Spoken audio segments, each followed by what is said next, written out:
Folds like this, and some of you might not have seen this part of the video, so I will show you this, a little bit of it. This was a 3-minute and 31-second long video that shows exactly how long her car was there, at least from the beginning of this video until the time the shots rang out. And so they were sitting there with other protesters likely, and they were just honking their horns and blowing their whistles.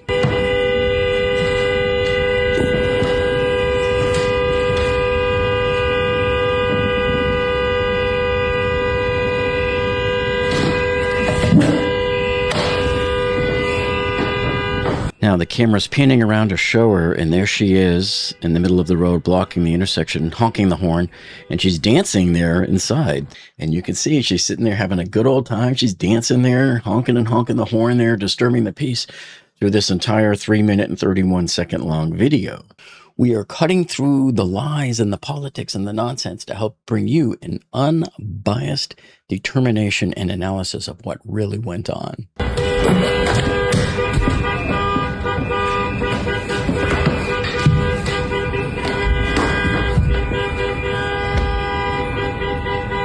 Okay, here's where the situation starts. So this white SUV, she's going to let them pass by them. I guess she's backing up now, allowing them a little bit of space. And now this gold SUV is the one that has the officer that's going to shoot her. He's going to drive past her and stop and get out of his car and start filming her. I guess they just wanted to, at this point, record who the instigators are so they can learn from them maybe or catch them later. But right here, you're going to see him. The camera's panning back and forth and back and forth.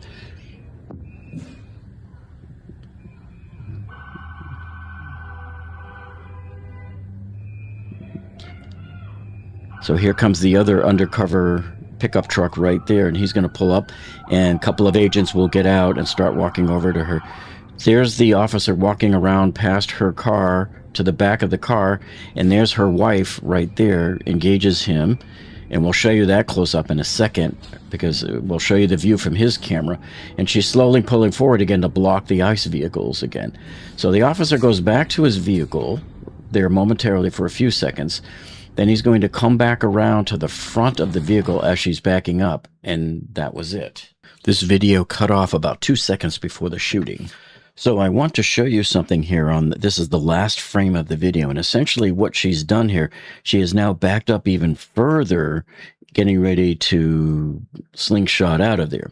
So if you look at this very snapshot right before she pulls forward, here's the officer in question, the one that fired the fatal shot. So he's standing here, and it looks to be like he's maybe, what would you say, 4 or 5 feet away from the front of her vehicle. And then the other 2 ICE agents are standing here, and one of them has got his head into the window, and he's telling her to get out of the car. Now, keep in mind, by this instant in time, they've already told her 3 times to get out of the car, and she has not complied with that request. So at this point, she's actively about to evade the police. And even though this guy's hanging on to the window right here, and he's trying to open the door, but she had locked the doors, trapping her wife outside the van on the passenger's side. Now, this next clip you might not have seen yet because it was just released over the weekend. So this is the actual cell phone video shot by the ICE agent as he exited out of his gold SUV that I showed you earlier. That's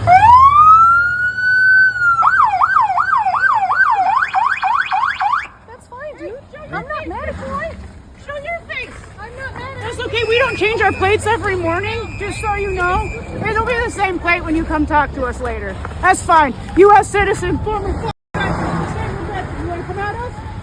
You want to come at us? I said go get yourself some lunch, big boy. Go ahead. Out of the car. Get out of the car. Get out of the car. So there's the 3 shots. Here comes the crash. Now, some of the critics have pointed out that, hey, look, this was just a nice lady sitting in her minivan, and she posed no threat at all to this officer. And is that true? So there's a couple of things that I want to point out here for you. So number one is you can see as he's walking around the driver's side of her vehicle, she's smiling and she looks very, very friendly.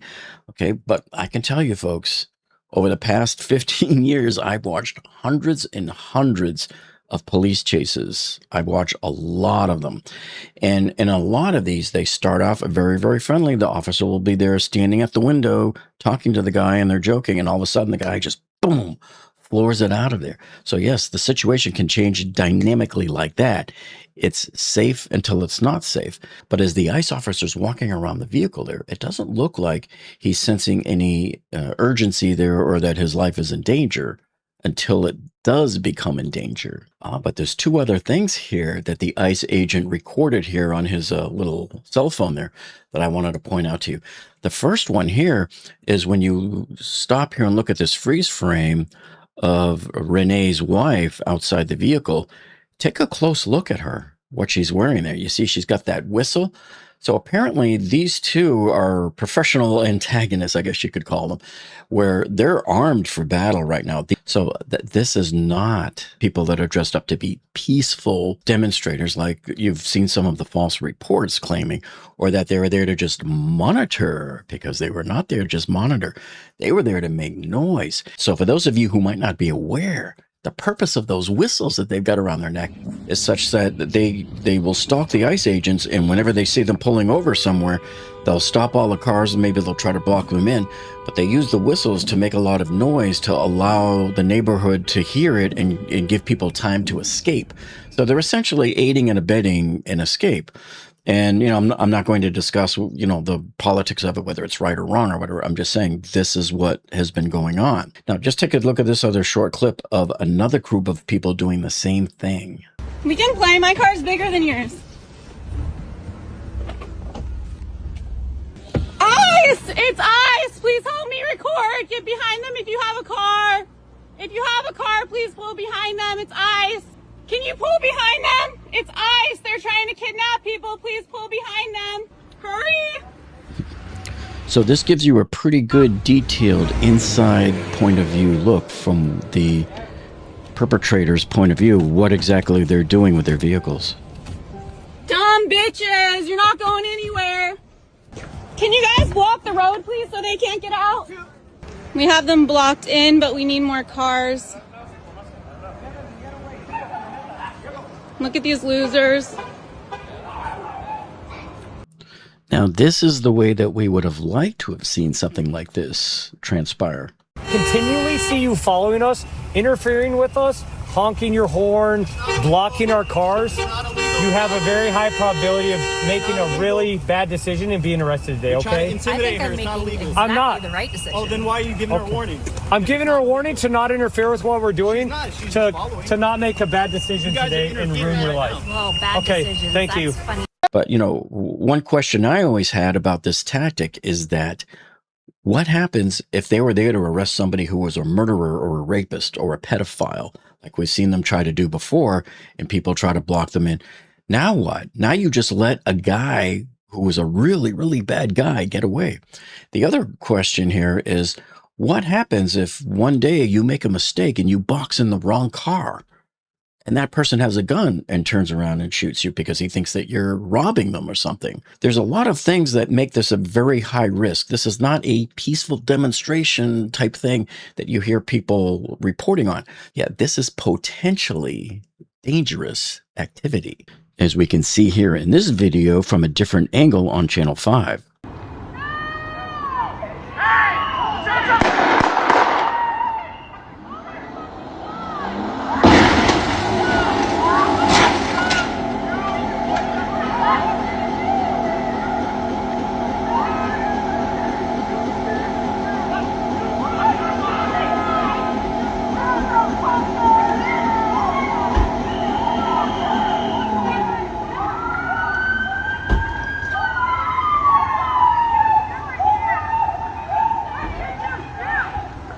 Okay, so I zoomed in on it here for you. And now I'm going to just kind of go forwards and backwards a little like this so we can see exactly what's going on.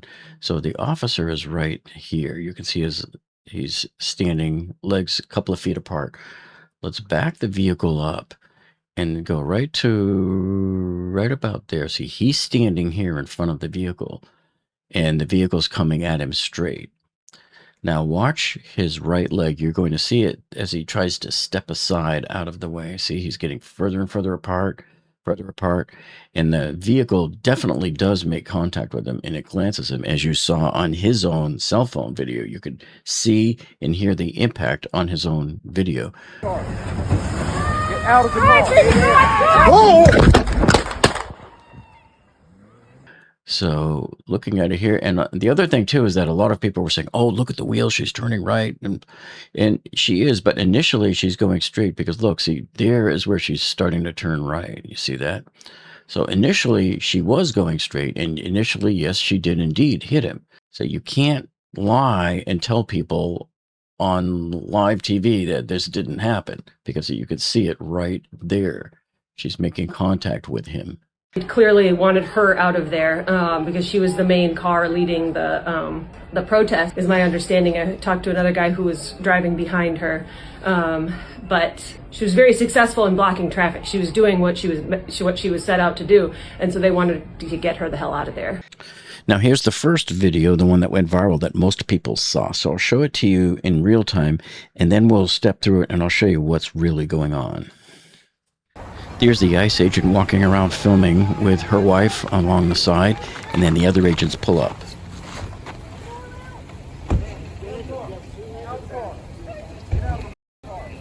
No!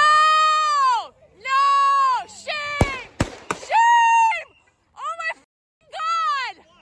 What the What the Now I've slowed it down 5x, so let's take a look at where the ICE agent is during the 3 shots, and here they are.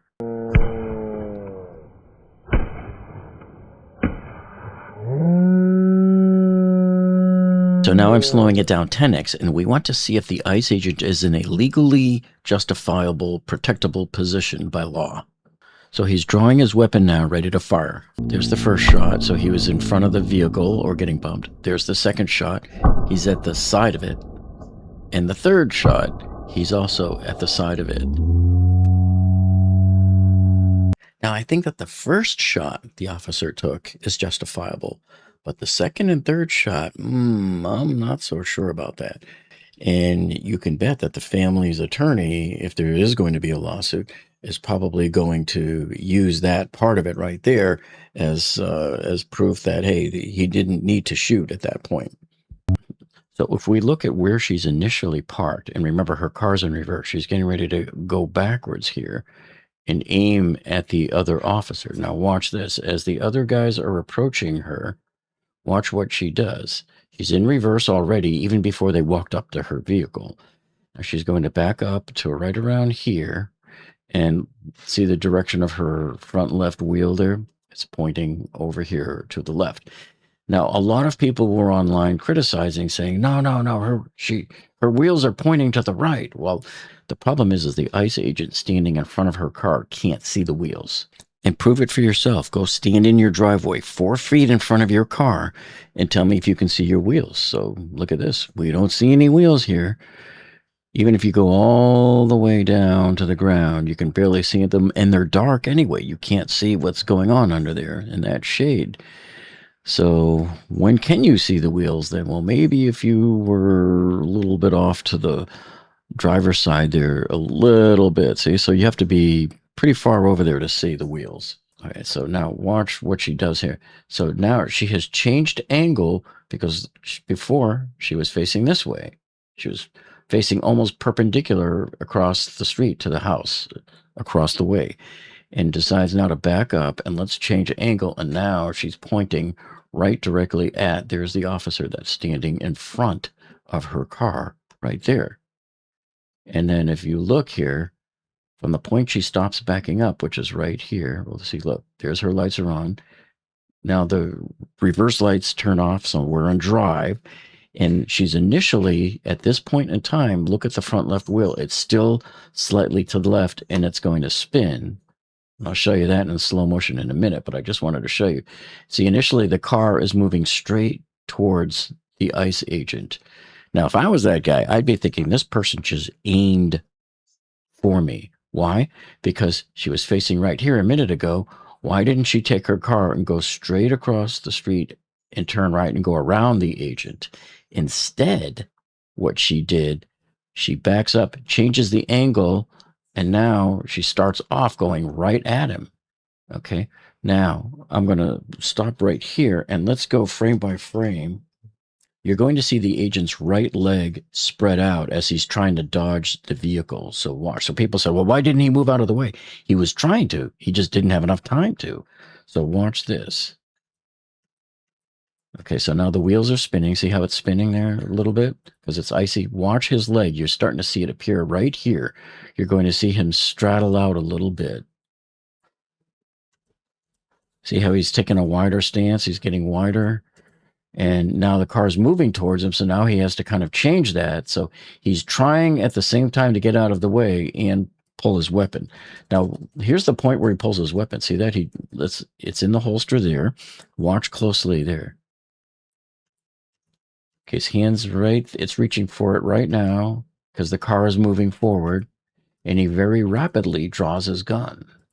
See that? Boom. He's pulling it up and he's aiming it at her. Now the officer is at the side of her car as she's driving by him. And here's something else too, if you notice. The ICE agent that was standing at the driver's side door, watch, he almost slipped right there. So she almost dragged him down as well. And then left her wife stranded right here. Her wife couldn't get in the door because she had locked the doors to keep the ICE agents from getting in. And then some of the news media are trying to force a false narrative about what was really happening here. Like this scene you're going to see here on CNN, where they got this lady witness on here. And I'm thinking this lady's got to be lying because her testimony doesn't match any of the videos. And she was supposed to be right there. So I was kind of like in front of and on the driver's side of the scene. And I could clearly see the agent standing next to the driver's side window. There were no agents standing in front of the car. Really? There wasn't anybody in front of her car? What street was this lady on? Agents were standing next to the car. So when they say, I know obviously we've heard the version of events that she plowed through him. Obviously that's not consistent with what you saw at all. But even when it comes to bumping him, is that word even fair? No, not that I didn't see anybody get bumped. What the agent standing next to the driver's side window and who was yelling at her through the window extended his arm and fired his gun multiple times. At that point, the car did begin to accelerate. You see, now this is so unbelievably false because it was not the agent that was at the driver's side door sticking his arm in and shooting.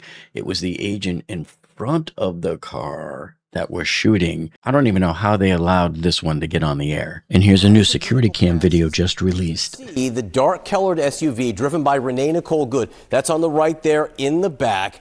The surveillance video taken by a home nearby. Agents can be seen milling about near the vehicle, then converging on it. And then you see right there the SUV begins to move, and that's when the shots are fired.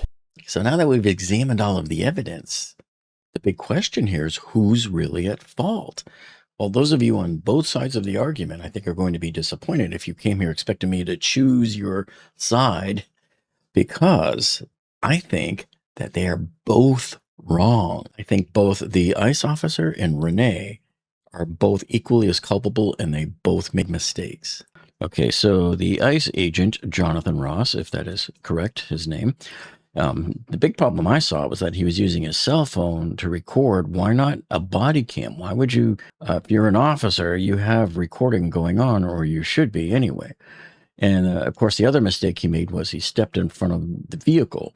Now, had he not stepped in front of the vehicle, I don't think that he would have ever had to pull his gun out. And you could see, indeed, he did wait until the last second, until the car was pretty much getting ready to hit him. So it's not like he had the gun out and was causing some type of assault situation either. Look, if I was a cop, I would never step in front of a car like that. You always go to the side windows. In fact, if you look at his fellow agents, that's what they did. They all went to the driver's side door. The other mistake that I think he made here was he was shooting while holding a phone. Of course, he probably didn't have much of a choice. He wasn't expecting to be shooting while he was holding the phone. And then, of course, shooting into the vehicle after the danger passed. So once he had been bumped, he probably didn't need to be shooting anymore. He's okay. He wasn't hurt as far as we could tell. and he shouldn't have been shooting into the passenger window. But I do believe he was justified in shooting at the car because it was driving at him. Okay, now for Renee, the mistakes that she made was, of course, interfering with police, disturbing the peace, reckless driving, non-compliance with the Leo, and vehicle assault on a Leo, and evading police. So had she just complied with them and gotten out of the car when they told her to, she would still be alive. Now, I don't believe she deserved to die. That's not what I'm saying here. I'm saying these are the conditions that led to this. When you combine the mistakes made by Renee with the mistakes made by Jonathan here, it made a deadly, toxic mix. And by the way, I do not agree with Kristi Noem's assessment that this was like terrorism or anything. Really, all it was probably just a mom that got in over her head and panicked, and that was it. But I really want to find out who is indoctrinating these people, because look, I'm a parent myself.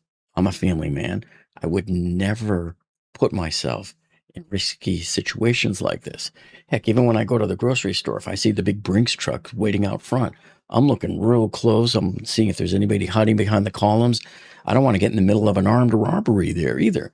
So I'm always careful about not putting myself into risky situations. So was the ICE officer justified in the shooting here or not?